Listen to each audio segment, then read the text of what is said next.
Hello, welcome to our first video. This is not a lecture, this is really just a chance for me to get to grips with using this whole video system.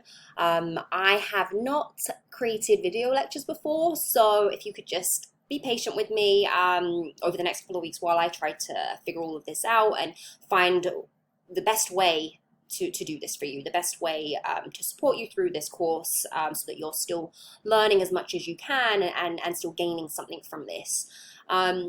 It's something that, this kind of overview video that I'm going to do is something that I think I will probably do throughout the semester, maybe once every couple of weeks, just to check in with you all and give you an update, because I really do want to maintain as much kind of face-to-face human connection as possible.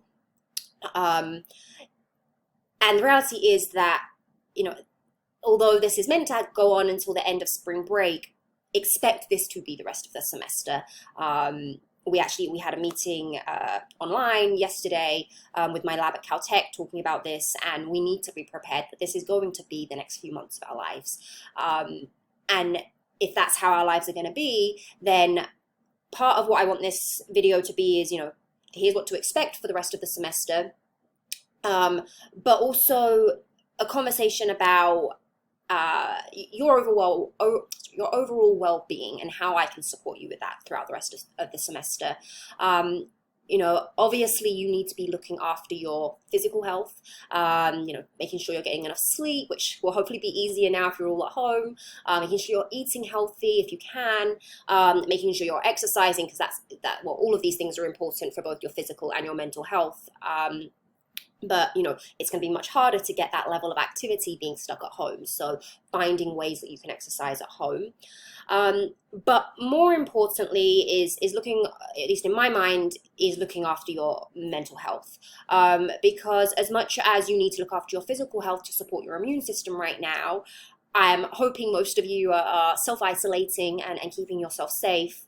And so my concern is really your long-term mental health, because this country, well, the whole world is going to see an increase in depression, in anxiety, in addiction, because our way of life is drastically changing. And most concerning is this lack of social connection that we're going to have with people unless we find ways to recreate that. I think, we're losing a lot of ways that we find joy in our lives. And I think the important thing is to find ways to recreate some of those moments from home if we can. So perhaps you have friends that you spend a lot of time with that bring you a lot of joy, and maybe you can't see them face to face right now, but you could still, FaceTime or find other ways to video chat to maintain some of that connection. As an example, I have a friend, one of my best friends back home. We probably FaceTime once every couple of weeks, but right now we are messaging each other nearly every day. And I think that's very comforting. We're on different sides of the world going through this together, and to be able to talk about that and support each other, I've found very helpful. I'll admit, I'm experiencing some anxiety around this. My dad has Addison's disease, and that basically means his adrenal glands don't work properly, which when we become stressed or we get an infection, one of the ways our body copes with that is our adrenal glands release cortisol. And in his case, they don't do that. And so his ability to fight this off would be very low, and that scares me. And the worst part is that my family are on the other side of the world, and if he gets sick, I can't go. I can't. I don't know the next time I'm going to see my parents face to face. So that has been creating a lot of anxiety for me. And I think, these symptoms of depression, symptoms of anxiety are going to come up for a lot of people just being isolated at home, if that's not it's no one's normal way of life, really. And that's okay. I think recognizing that feeling anxious is perfectly normal right now. Most of the world are experiencing that. It's about finding techniques to help you manage that. I mentioned I'm going to put together I think it'll probably be a PowerPoint full of different self-care techniques that you can use to help you with that. And I'll target that to things you can do while you're self-isolated. But some things I can share with you right now that have helped me. The big one has been finding as many silver linings as I possibly can. Obviously, what we're going through right now is devastating, and it's like I said, it's completely changing our whole lifestyle, and it's scary and it's sad and it's it's nothing to be happy or excited about. But I think it's important to find reasons to be happy. That's okay. You can do that. You can acknowledge that this is horrible and scary and still find the silver linings. So for me, as a couple of examples, obviously my wedding is postponed, which is not a silver lining, but there are lots that come along with that. One being two of my bridesmaids. My sister is one of those who couldn't come this year, now can come next year. And one of my other bridesmaids that then had to cancel because she is pregnant and wasn't going to be able to fly, she'll be able to come next year. I actually have felt the biggest sense of relief because I can stop thinking about wedding planning for a while, which just has freed up so much space in my head, which is really nice. Some other silver linings, I get to be home with my dogs, which makes me happy. One of them is curled up over there. He kind of blends in with the sofa, so I don't know if you can see him. That's Oliver sleeping over there. Annie is in her crate right now because I don't trust her to let me do this without getting in the way and driving me crazy. But maybe in a future video, I'll have her out so that you can see her, and this might be an opportunity for me to train her on letting me work from home. She's doing okay so far, but she's a little distracting. Some other silver linings is just the amount of extra free time that I'm going to have. There are some work projects that I've been wanting to work on for a while, mainly a couple of manuscripts I've started and never finished, so I will have time to do that. I will have time to thoroughly organize the house and declutter. I'm just trying to find as many things to be positive about as possible. My husband and I are going to get more quality time together. We may be driving each other crazy eventually, but for now things are good. We decided we'll use this time to watch lots of movies that we've been wanting to watch and haven't had much time for. So on Sunday we watched The Lion King, and then last night we watched Once Upon a Time in Hollywood. I recommend them both.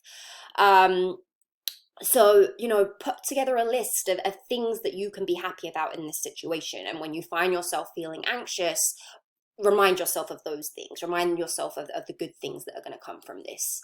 So going back to this idea of, community, I want to focus on this because I feel like it's my job as your teacher to try to recreate that sense of social community within our class. And I got a couple of ways I think we could do this. The first is I will create a discussion board, and this will kind of be our quarantine discussion board where we can talk about anything related to being quarantined. What I'd really like is for us all to kind of share things that might cheer each other up. So you'll probably get lots of photos of my dogs. And anything you see online that maybe you find funny or you think might cheer someone up, go ahead and share it. What I don't want it to become is a place of news related to the coronavirus. We are getting enough of that, and I actually think we need to kind of limit that as much as possible. So please don't share news related to the coronavirus in that group. If it's something you do want to share, I'm happy to create a separate group for that. But I do want to, make this about, I want it to be a happy discussion board where we share things that cheer each other up, and also as a place to talk about how we're feeling. If you're feeling anxious, it can feel really good to say that out loud and have someone else respond and go, I get that, I feel that too, or I've been experiencing this and this has been helping me. So we will have that discussion board as one way that we can try to create that sense of community. But in terms of creating more face-to-face community, one of the ideas that came up in our meeting yesterday was kind of group Zoom meetings, virtual meetings.